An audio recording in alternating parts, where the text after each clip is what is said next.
Hello, and welcome to the Dark Ages podcast. Today's episode, a Balkan Bust-Up.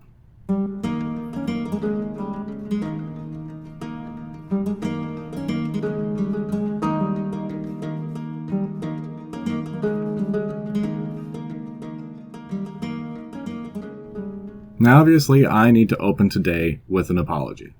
We delayed getting our flu shots this year, just because, busy, and you all paid the price for it. Well, I got the flu, so I paid the price for it too. But you all didn't get the episode in the time frame that I had promised, and for that, I ask you to forgive me. Hopefully, my American listeners all enjoyed their Thanksgiving, and everyone else enjoyed their Thursday. This episode is a little bit longish, so there's no time for any more jibble-jabble. Just please accept my apologies, and let's get on with it. I am excited for this one.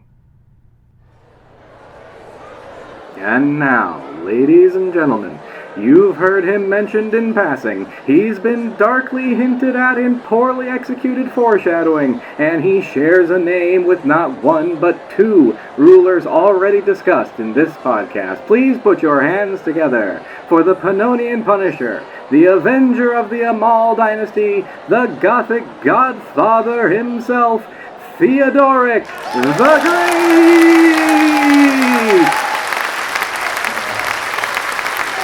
But seriously, today's a big day.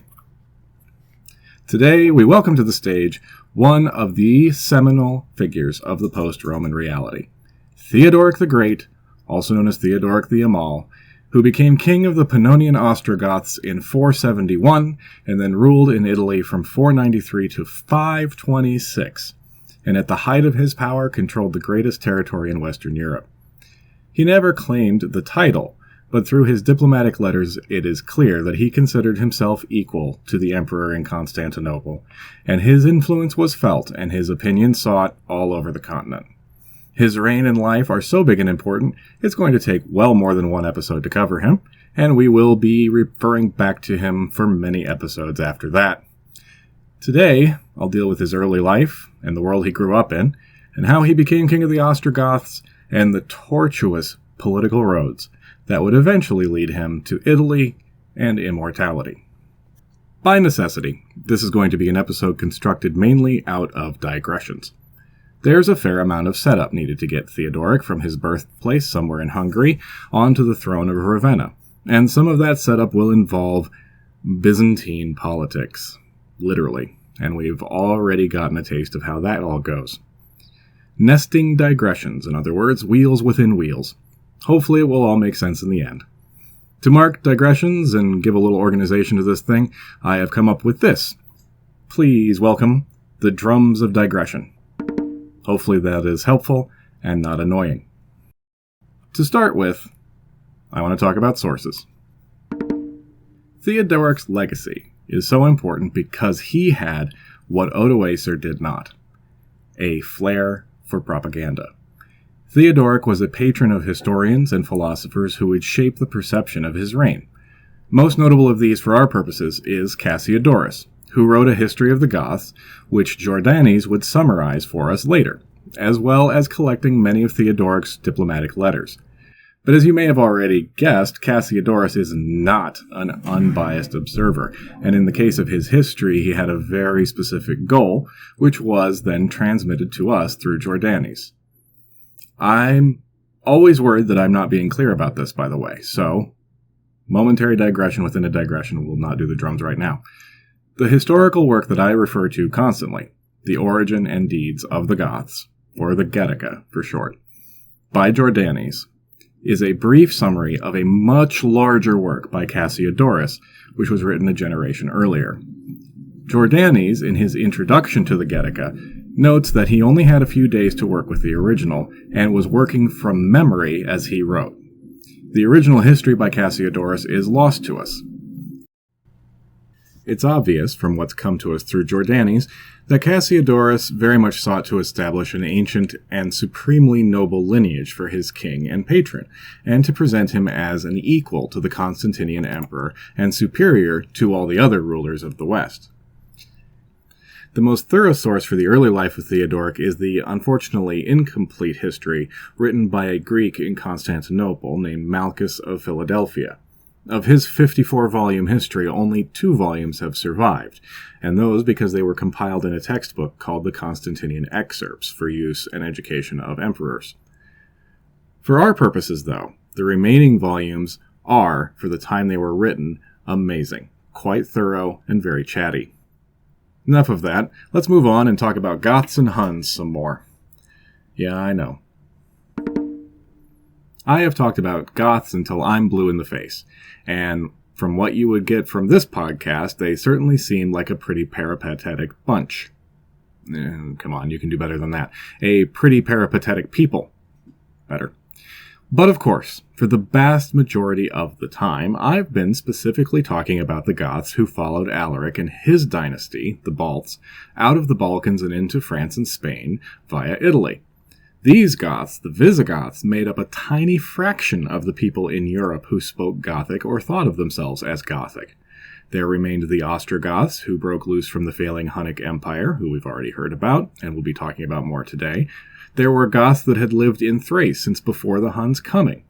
There also were populations that we know of in Crimea and along the eastern shore of the Sea of Azov, and probably many others far beyond the Carpathians and Roman frontier, and still under Hunnic domination, who we will never know anything about. It's those first 2 groups, the Ostrogoths, and those that I will call the Thracian Goths, that concern us today. To take the Thracian Goths first. These were the descendants of the very first wave of Gothic refugees to arrive on Roman soil, a generation or so before the Huns. They had been settled by Emperor Valens along the right bank of the Danube during Athanaric's persecution of Christian converts.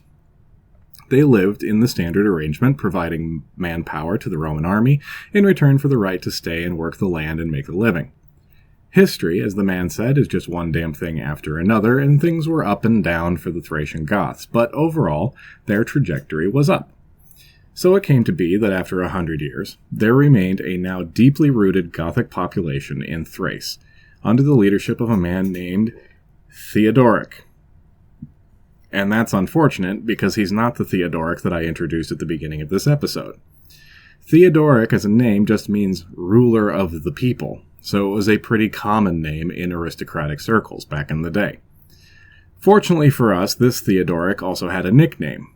He's Theodoric the Squinter, which in Greek is Theodoric Strabo. So that's what I'm going to call him from here on out, Strabo. So, how deeply rooted were Strabo's Goths? Very. And they had had plenty of time to extend those roots and make connections in the Roman government, specifically in Constantinople. And now it's time for a new digression to bring you up to speed with Constantinopolitan politics. You are probably going to want some hip waders, and brace yourself, the water is cold. Deep breath. And begin. We don't talk about Zeno. No, wait, we do talk about Zeno. We need to talk about Zeno. You may have been asking yourself during the last episode, just what could have been going on that would keep Zeno from just taking Odoacer out in all that Italy mess? Well, here's where we find out. Zeno's predecessor was named Leo I, and if you have a very good memory, then you'll know that Leo had been maneuvered onto the throne by the East's master of soldiers, Aspar. Aspar occupied the same puppet master position that men like Stilicho and Aetius did in the West. He'd been there for 50 years, and where the Ominos Gree gig in the West was a bit of a revolving door, in the East it was just Aspar and his talent for not dying. His intention had been that Leo would be a biddable pawn. Leo, while no doubt grateful for the advancement, had no intention of being beholden to anyone, and set to work to ensure his independence. Part of Aspar's power was the close relationship he had with the Gothic elements of the army, who also comprised a significant chunk of Constantinople's city guard. Close enough to have a family connection. Aspar's wife was Theodoric Strabo's aunt. Leo needed a loyal armed force of his own to counter Aspar's Goths. Conveniently, the threat of the Huns had led to increasing recruitment among the more marginal peoples of the empire, including some called the Isaurians. The Isaurians were an ethnic group that lived in the Taurus Mountains in modern Turkey. In spite of their homeland's long history of incorporation into the empire on the map, the Isaurians hadn't ever really been fully Romanized, and they maintained a tribal lifestyle that revolved around banditry and pastoralism. Leo saw in them a potential counterweight to the power of Aspar and his Goths, and he played the traditional game with the Isaurian tribes, offering subsidies and promotion for the leaders of various bands, and he built them into a cadre in imperial service that depended on him and had no loyalty or connection to Aspar. Some of Leo's Isaurians were led by a man named Tarasicodissa, but as his status rose, he took the Greek name Zeno to be more acceptable to Constantinople society, and I am eternally grateful to him for that. There were other Isaurian leaders with their own men and agendas, but Zeno rose to the top of the heap. He apparently had had a hand in the removal of Aspar's son, Artaber, from office by passing on some incriminating letters from the Persians. His son's fall weakened Aspar, and thus assured Zeno of the emperor's gratitude and Aspar's animosity. From the beginning, Zeno comes across as an energetic, cunning, capable man who is also utterly ruthless and completely self-interested, which, to be fair, doesn't really set him apart from most of the characters I've introduced on this show. He showed a flair for the intrigues that Constantinople was famous for, as we'll see as we go on here. By 471, Zeno and another Isaurian named Ilus were generals. Zeno had been married to Leo's daughter, Ariadne, and had a son with her, and Leo felt ready to make his move. A poorly recorded conspiracy toppled Aspar and at least one of his sons, who were both murdered in the palace. Procopius puts it this way, in his secret history, quote, "The Emperor Leo destroyed both Aspar and Artaber in the palace because he suspected they were plotting against his life." End quote. That is it. They never write about the parts you really want to know. The fall of Aspar couldn't happen without consequences, of course. The Thracian Goths, led by Strabo, went into rebellion at the loss of their powerful patron. In the intensely personalized political environment of late antiquity, the removal of any single powerful individual would result in some degree of systemic instability, and Aspar had been a particularly powerful individual. It was more than a matter of loyalty and honor, though it was that too. The Thracians' relationship had meant economic prosperity for their people and prestige and power for their leaders, and that was now not just in danger, but under active threat from Leo and his Isaurians. So they resorted to the traditional negotiating tactic of attacking Roman cities to remind Constantinople that they could not be ignored or discarded. It all makes perfect sense in the logic of the time.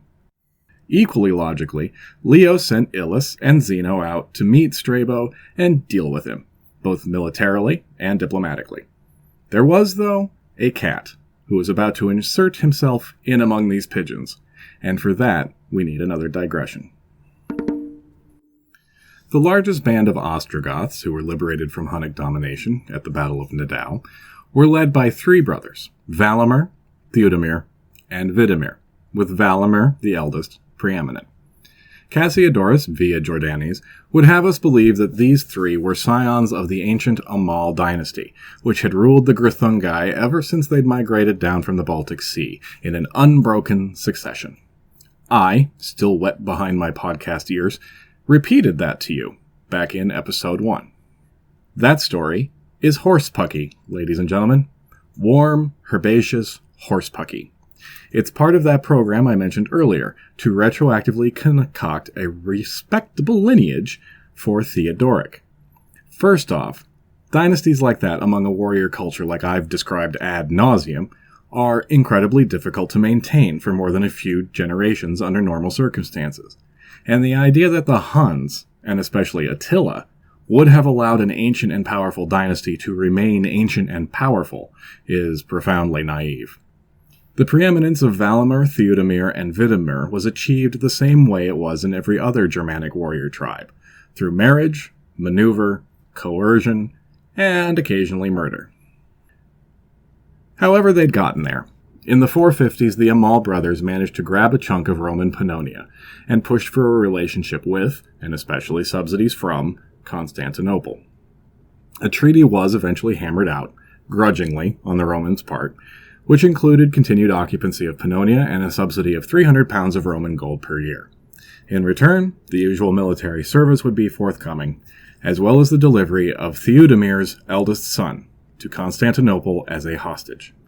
So it came to pass in 463, the 8-year-old Theodoric of the Amal, along with appropriate servants and retainers, arrived in the great capital.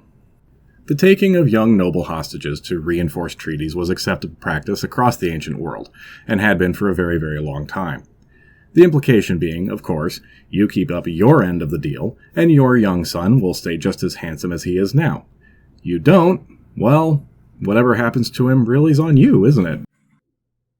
In spite of the threat, many barbarian leaders were perfectly happy to send their children as hostages to the Romans, because they knew that they would make connections that could prove extremely helpful in their later leadership roles. The Romans also saw a secondary benefit in the idea that barbarian leaders who had received a Roman education were likely to be more sympathetic to Roman interests, at least in theory. Theodoric would spend 10 years in residence at the imperial city.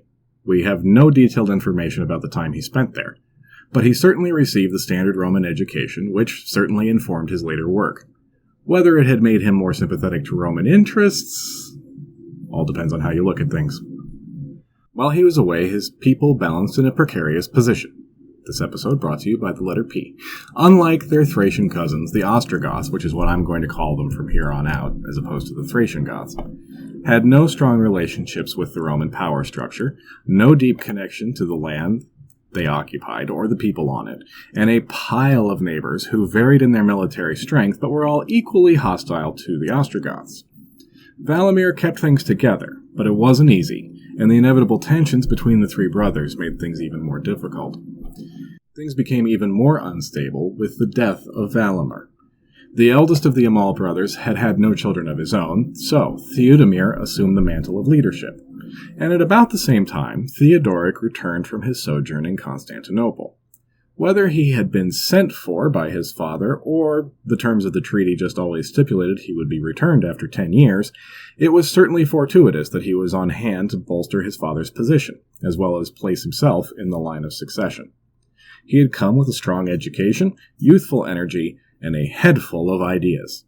He also came with a need to prove himself as a fighting man worthy of leading other fighting men, and earn his place in the succession. So immediately upon his return to Pannonia, Theodoric organized a plundering expedition, and aimed them at the Sarmatians, who were occupying land further down the Danube. That choice was wise both tactically and strategically. Tactically, because the Sarmatians had been whittled down by the last century until they'd become at this point everyone's favorite whipping boy. Strategically, because in the course of the campaign, Theodoric took Singidunum, modern Belgrade, from the Sarmatians. It was an old and important Roman city that I have mentioned several times before. It was one of the keys to the Middle Danube, and Theodoric was not giving it back to the Romans. The young man had seized the opportunity to make a splash with both hands. Does that count as a mixed metaphor? Maybe it does. Theodoric would have been right in the thick of it when the Thracian revolt had kicked off, and probably traveled through territory in the throes of conflict on his way home. From his time in the capital, he understood that there was better to be had than scratching a living in the borderlands, and the rift between the Thracian Goths and the Empire was exactly the sort of gap that Theodoric and his Ostrogoths could widen if they could get their wedge in. Theodoric set out to convince his father and uncle of the feasibility of this plan. It would require a bold move. With Singidunum as its base, Theodoric proposed loading up the whole Ostrogothic tribe and moving south into what was clearly Roman territory to demand a place at the table, similar to, if not equal, to that of the rebellious Thracians. Theodomir was apparently convinced. Vidomir, Theodoric's uncle, seems to have been less so. There is an odd passage in Jordanes that summarizes the decision-making process here, and can also provide a lesson in reading between the lines. Quote, "As the spoils taken from one and another of the neighboring tribes diminished, the Goths began to lack food and clothing, and peace became distasteful to men for whom war had long furnished the necessities of life. So all the Goths approached their king Theodomir, and with great outcry begged him to lead forth his army in whatever direction he might wish. He summoned his brother, Vidomir, and after casting lots, bade him go into the land of Italy, saying that he, as the mightier, would go against the mightier empire. End quote. Okay, let's unpack that a bit. The parts about the spoil diminishing is probably mostly true, Theodoric's success at Singdunum notwithstanding. Theodoric would also have become aware of the vastly greater subsidy that was being provided to Thracian Goths than what the Ostrogoths were getting, and obviously shared that information. So, both the positive and negative incentives for moving were there. Like every other people of the period, the Ostrogoths, though, faced enormous logistical challenges, and it couldn't be a decision taken lightly. The idea of 10 or 12,000 people all deciding to take the same action simultaneously and then pushing that decision on their leader rings a little hollow, as does the suggestion that that leader would then choose their course by a random casting of lots, not to mention divide their forces before the undertaking. What seems more likely to me, and to author Peter Heather, which is where I'm getting most of this, is that Jordanes is passing on a sanitized version of a much messier process. That Theodoric and the other like-minded elite Ostrogoths pushed Theodemir and Vidomir to make the bold move into Roman territory, and that the result was factionalization, with some arguing for a westward strategy. Theodoric's faction favored the east. It's possible as well that this casting of lots thing is a cover for political maneuvers designed to get Vidomir, remember, a potential rival for the leadership of the tribe, out of the way before he might have an opportunity to challenge Theodoric. So, Vidomir and his followers set off for the west, while Theodemir and Theodoric gathered the 10,000 or so remaining Goths and struck out south and then east, into the Roman Balkans and an uncertain future. The fate of Vidomir's contingent is also uncertain. I mentioned them in passing in episode 22 last season, in The End of the Beginning. He threatened to invade Italy and was bought off by the Emperor Glycerius and redirected into the kingdom of the Visigoths. There they were either destroyed in battle or incorporated into the kingdom of the Visigoths. More likely a combination of both. Either way, Vidomir's Ostrogoths disappear from history as a distinct group shortly after they departed from Pannonia. The main body of the Ostrogoths moved on south towards Nisus, which they took. The romantic 19th century notion that these migratory groups represent singular, homogeneous proto-nations, composed of free individuals destined to settle in one spot and blossom into the nation-state of today, has been pretty well torpedoed by modern scholarship, and I have banged on about it quite a bit as well. For one thing, there were certainly at least as many unfree persons in the mix as there were free. If not actual slaves, then certainly lower-class people attached to those of higher rank by obligation or just physical need. For another thing, as we shall see, people often moved between groups when they were free to do so, changing their allegiance from one to another as the perceived advantage of doing so changed. The going idea among historians now seems to be that ethnic, with great big air quotes around it, identification and loyalty was strongest at the upper end of the social scale, falling off dramatically as you traveled down it. Slaves, obviously, would have had little to no problem switching their loyalties if a better deal presented itself with minimal risk. Conversely, social elites would be the least likely to accept outsiders into their particular subgroup without some strong inducement. How did we get there? Let's get back to the Ostrogoths moving south. We've been here before, and so had the Empire. Everyone knew the deal, on both sides of the equation. The minute the Goths set foot in Roman territory, the end deal would have to involve some chunk of land within the Empire that the Ostrogoths could work in order to feed themselves. With such a large group on the move, the Ostrogoths were limited to the main roads, and indeed Jordanes explicitly states that they divided into two columns for the trek through the Balkan mountains, before rejoining on the approach to Thessalonica. The plan was a simple one. Having demonstrated their power by taking Nisus, they would threaten Thessalonica, the capital of the Illyricum prefecture, and see what the empire could come up with by way of an offer. This may sound all eerily familiar to the strategy employed by Alaric way back when, and that's because the strategic realities of the East hadn't really changed on a fundamental level since then. Now, if we believe Jordanes, an arrangement was made, and the next 16 years passed happily enough until Theodoric came to the Roman officials with the idea to go and recover Italy for them. His men were becoming bored with all the peace and prosperity, you see. As if. The presence of the Ostrogoths upset the already unstable political situation in the Balkans. Let's review the factions at play, just as a reminder of how things stand. We have the Emperor himself, Leo I. We have the Thracian Goths, led by Theodoric Strabo, still in rebellion, but used to being close to power and well taken care of. We have the newly arrived Ostrogoths, of course, led by Theudemir and son Theodoric. Added to that, we have at least 2 and probably more Isaurian factions, one led by Zeno, who has the whip hand at the moment, but has plenty of rivals, like the general Ilus, who is a leader of Isaurian men in his own right. Zeno has in his possession the trump card of an imperial wife and son, who was pointedly also named Leo, clearly in line for the throne. In Constantinople, the general perception was that there was only enough land and or gold to accommodate one bunch of Goths, not 2.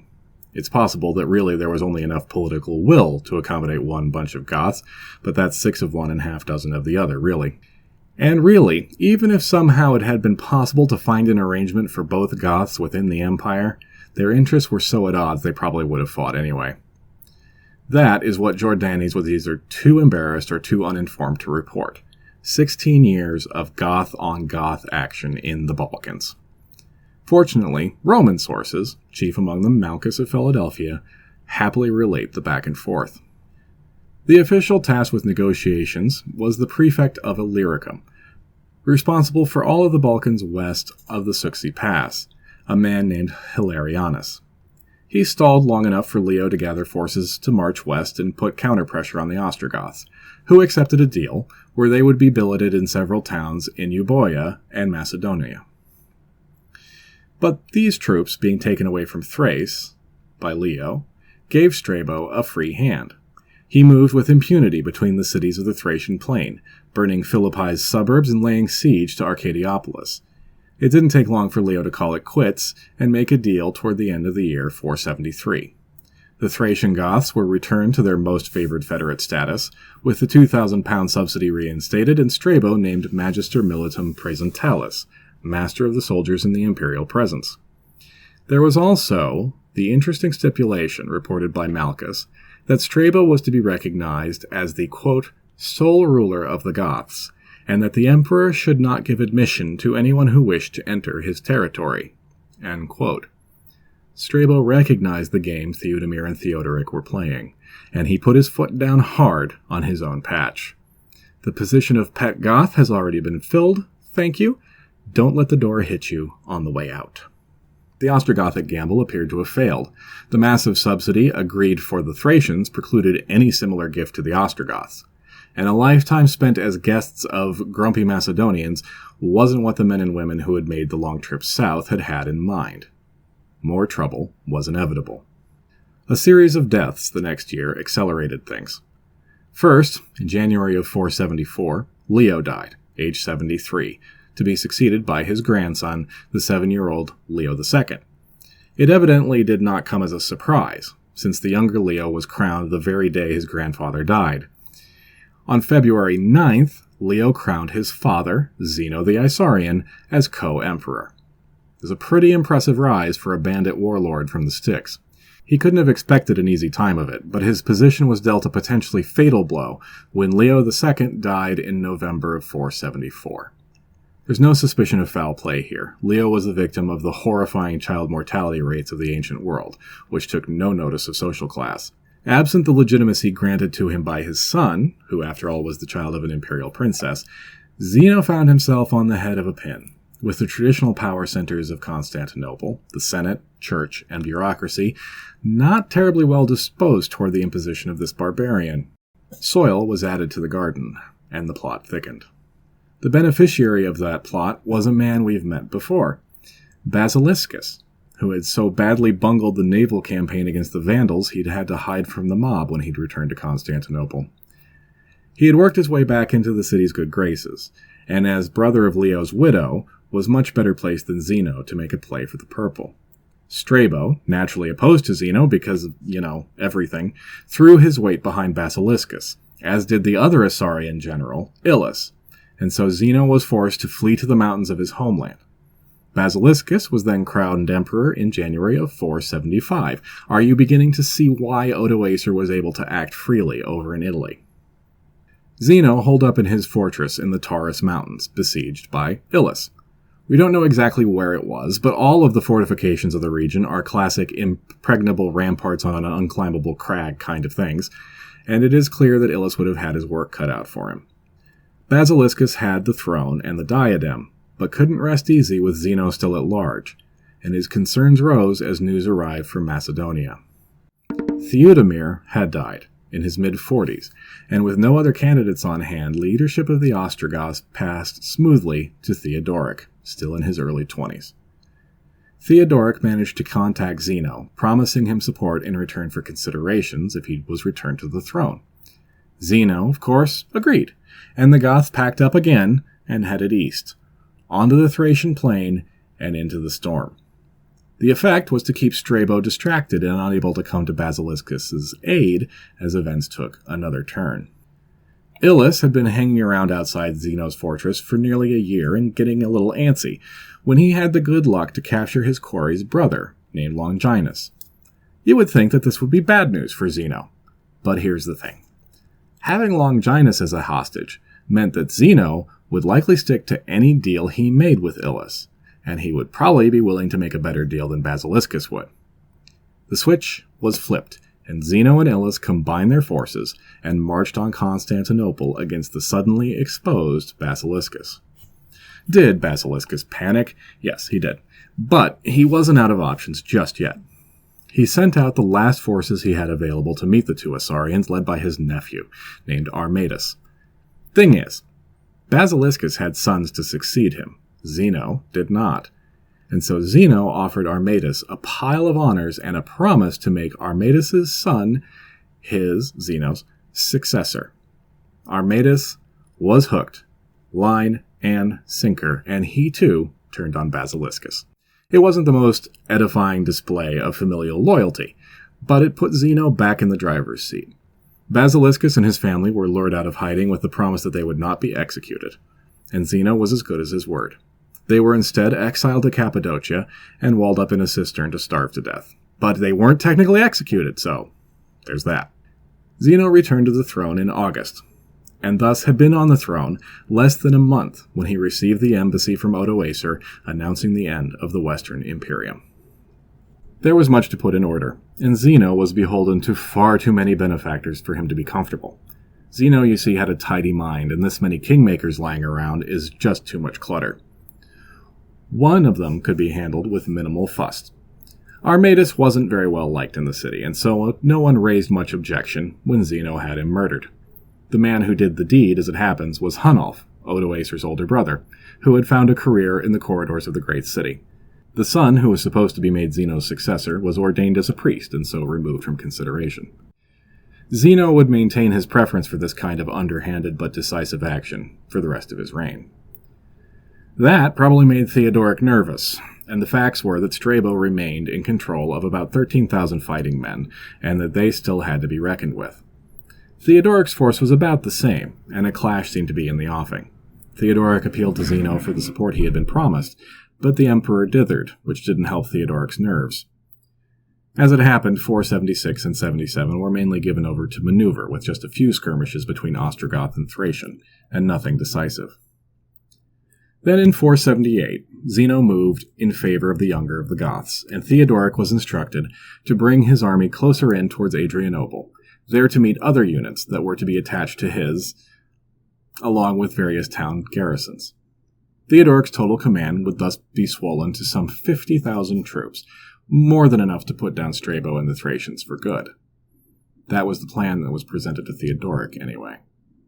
The Ostrogoths marched east, and were met by guides to help them find the rendezvous spot where they were to meet the reinforcements. The path was an odd one, off the main road through the Haemus Mountains by way of a narrow path between steep slopes on either side, and there was no sign of the reinforcements or the pay that had been promised. What they did find was Strabo and his men waiting for them. According to Malchus, Theodoric Strabo sent a long and slightly condescending letter to Theodoric, explaining that the emperor had betrayed them both, but I very much doubt it took Theodoric long to reach that conclusion all on his own. Malchus goes on to suggest that Theodoric still considered fighting his rival, even in these much less favorable circumstances, but was overruled by his men, who threatened to desert rather than fight such an obviously unwinnable battle. In Malchus's version of Strabo's letter, he spells out Zeno's intentions. Quote, "While remaining at peace, the Romans wish the Goths to wear each other down. Whichever of us falls, they will be the winners, with none of the effort. And whichever of us destroys the other side will enjoy a Cadmean victory, since he will be left in diminished numbers to face Roman treachery." End quote. Whether Strabo would have actually made that reference to the ancient Greek myth of Cadmus and the Hydra, I kind of doubt, but no doubt Malchus was proud of his own erudition.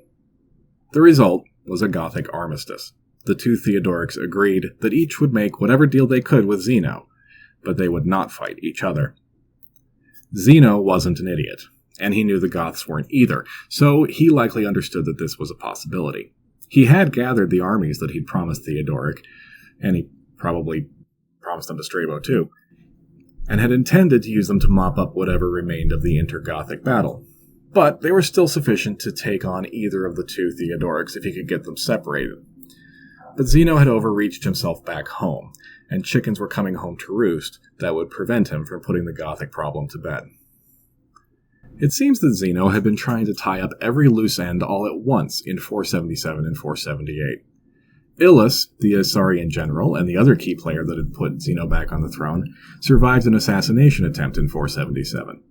He used it to his advantage, blackmailing extra honors out of the emperor, but Zeno tried again in 478. Again the assassin failed, and this time was captured and taken out of the city with Ilus to get some answers, with utensils. All that meant that Zeno couldn't rely on the field armies to fight the Goths, and so he could not bring the matter of the two Theodorics to a satisfactory close. Once the Solidus had dropped, which again probably took zero time, and the chaotic situation in the capital became known, the younger Theodoric set off south toward the city in high dudgeon, determined to make Zeno pay for his duplicity. Literally. This wasn't just about Theodoric's offended honor, though it surely was that too. So far, the decision to leave Pannonia hadn't paid off nearly as well as the Ostrogoths had been led to believe, and there was a very real danger.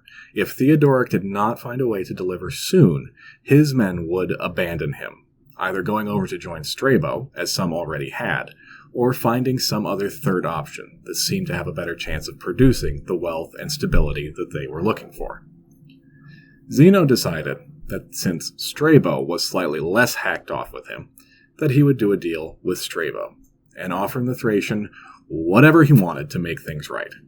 Strabo duly grasped the olive branch with both hands, and demanded and received senior generalship and a vast array of gold and goodies that flowed north from the city to the Thracian Goths, right past Theodoric and his Ostrogoths.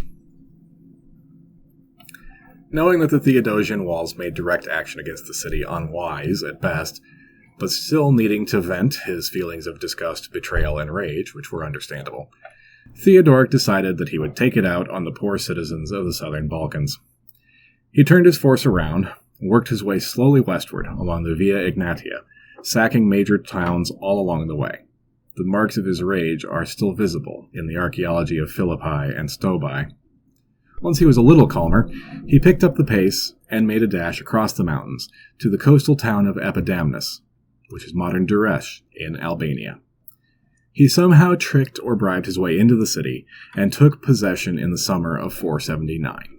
And there, according to Malchus, he settled down to wait. And there is where I will leave him for this episode.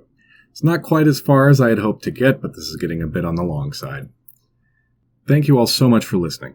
Apologies again for the long wait. I will continue to strive to do better. Special thanks are in order to Geldis, Alan, and Charlie again for their generous support on Ko-fi.com. It is humbling, and I cannot express my gratitude enough. Thanks also to Maud III and M. Not going to try to pronounce your last name because I'll only screw it up, but you know who you are, who left reviews on Apple Podcasts. Maud made good use of her shift key, and M, I hope this episode wasn't too long for your run. Thanks to everyone who has left a rating wherever you listen, and to everyone who has subscribed to the show on whatever platform. The number of subscribers that I can see has doubled in the last 6 months, which is very gratifying. I will try to get some maps for this episode up on the website at www.darkagespod.com. They'll be linked in the show notes as well. It may be a day or two before I have the transcript up on the website for this one. I am still a little behind with that kind of thing. That is all for now, and next time we will carry on with the story of Theodoric the Amal and his ongoing duel with Zeno the Isaurian. Until then, take care.